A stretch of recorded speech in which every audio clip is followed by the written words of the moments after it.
룻기 1장부터 4장 전체 말씀을 함께 읽고 말씀을 함께 묵상하고자 합니다. 어제 말씀드렸던 것처럼 룻기는 사사기 시대예요. 왕이 없으므로 자기의 소견대로 행했던 시대. 그래서 정말 암울하고 아무리 지도자가 사사가 말을 하더라도 그들은 듣지 않고 자기의 욕망대로 소견대로 행했던 그 시대. 그래서 400년 동안에 하나님의 음성을 듣지도 않았고 또 들을 마음도 없었던 그 시대. 그래서 다른 나라에 또 전쟁이 일어나고 나라가 뺏기고 또 수십 년을 전쟁에서 고난을 받았던 그 시대가 지금 사사기 시대에 있었던 그때 지금 룻기도 똑같은 상황입니다. 근데 룻기는 어제 말씀드렸던 것처럼 상황이 다릅니다. 왜냐하면 하나님의 개입하심이 있었다는 것입니다. 하나님의 개입하심은 언제나 있었습니다. 왜요?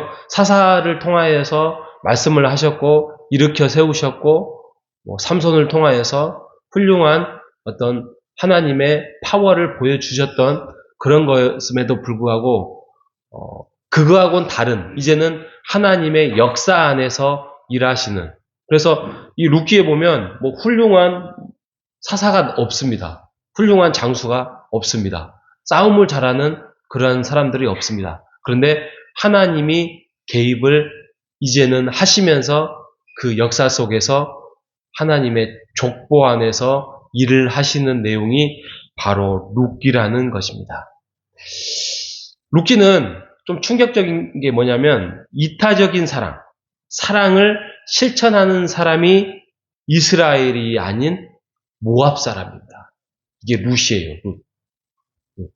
그러니까 하나님이 이스라엘 백성들을 내버리고 이 룻이라는 모압 여인을 통하여서 하나님의 사랑이 이제 보여지는 거냐? 아니죠. 모압의 이 여인을 통하여서 진정한 사랑을 이스라엘 백성들에게 지금 알리고 있는 것입니다. 모압에 사는 이 룻은 어떻게 보면 적국의 나라예요.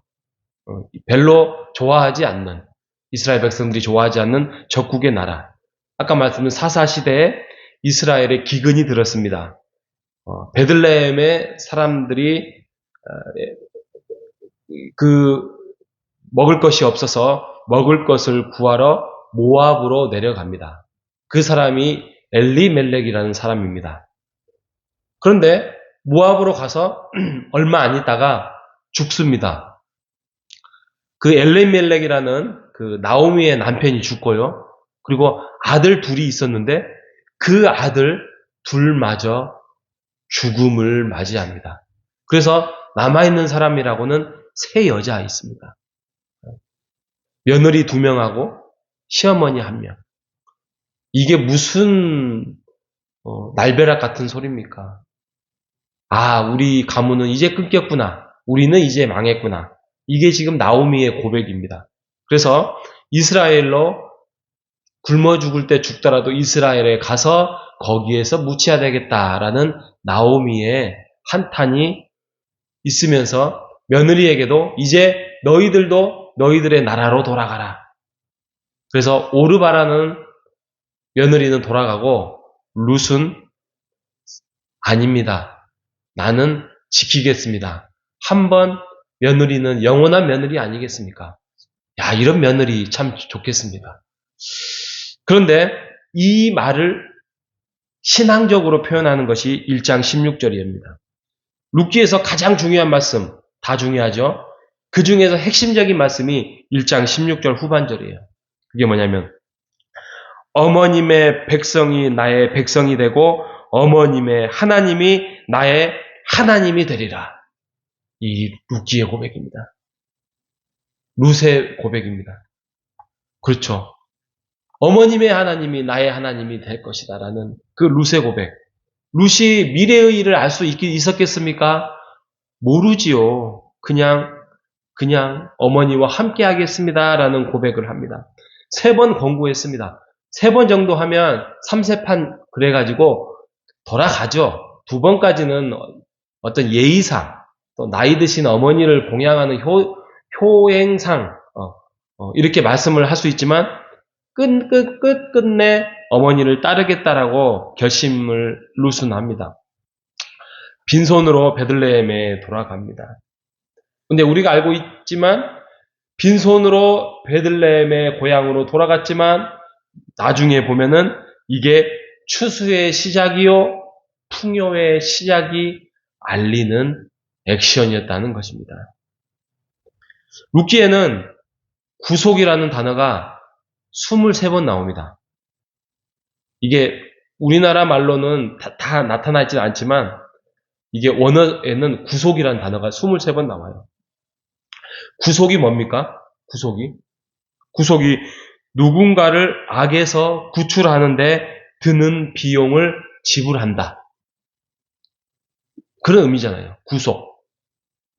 그래서 룻과 보아스의 사랑을 통해서 나오미가 구속을 받는 거예요. 근데 이들이 집안이 회복이 되는 것뿐만이 아니라 손자를 얻고 이것으로 끝나는 것이 아니라 미래까지 족보에서 얻는다는 것입니다. 나중에 말씀드리겠지만 그게 바로 예수 그리스도의 족보에 룻이라는 이방 여인이 들어가 버린 것입니다.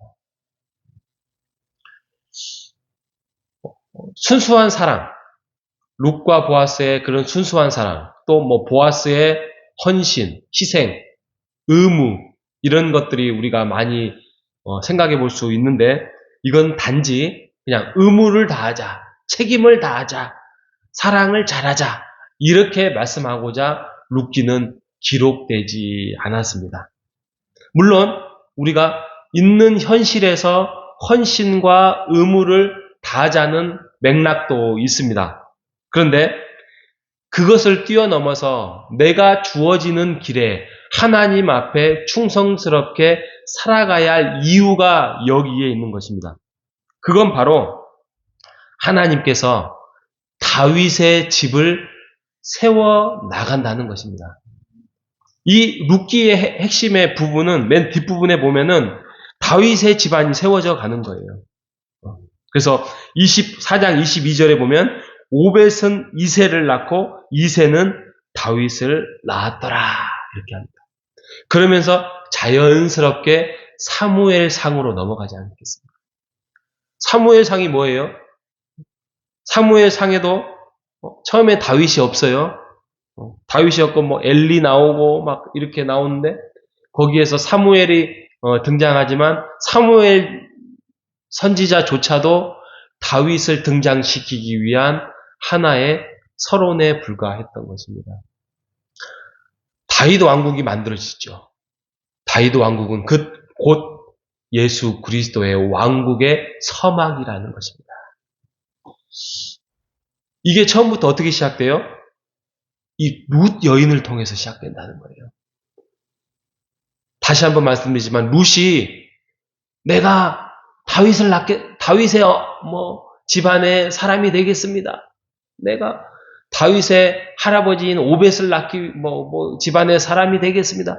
이렇게 해서 따라온 것도 아니었고 그는 아무것도 없는 그 시어머니를 쫓아서 당신의 하나님이 나의 하나님이 될 것입니다.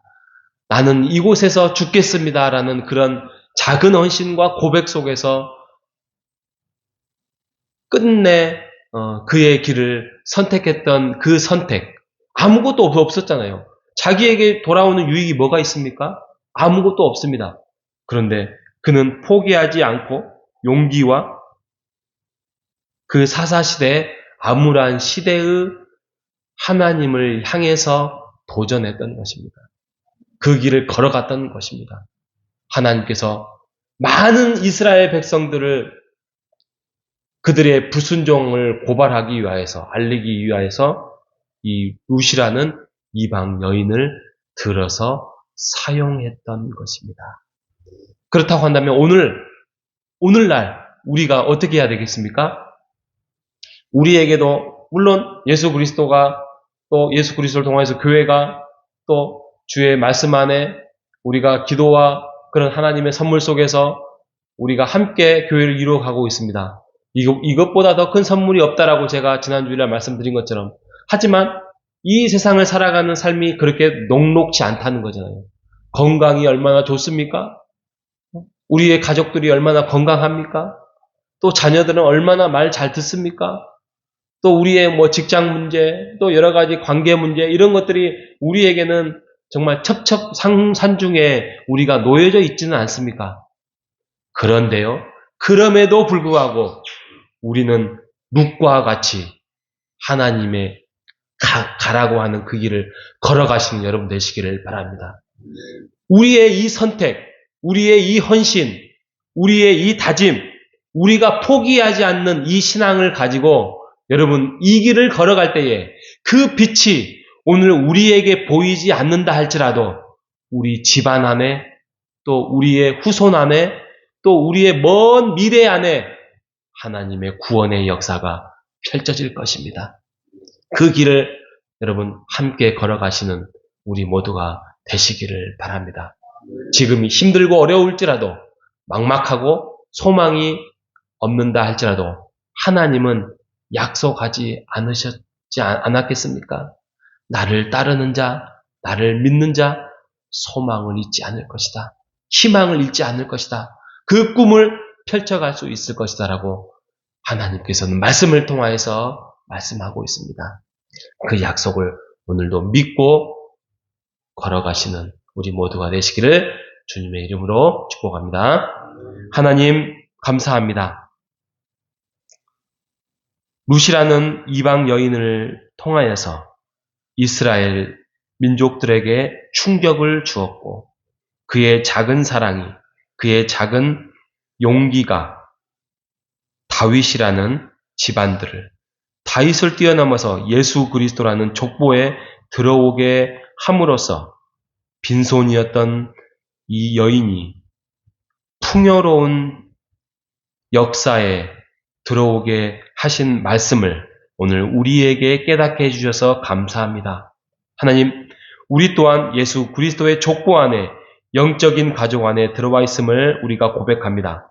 그럼에도 불구하고 우리의 인생과 삶이 풍요롭지 못하다고 생각할 때가 참 많습니다.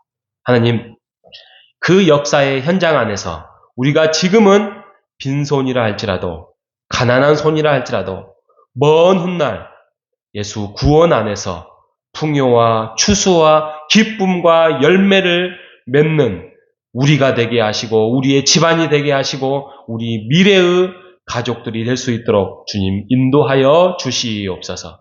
오늘도 말씀으로 룻기를 통해서 곰곰이 묵상하며 하루를 주님 앞에서 내어 맡기는 우리의 삶이 될 수 있도록 인도하여 주시기를 바라오며 살아계신 예수님의 이름으로 기도합니다.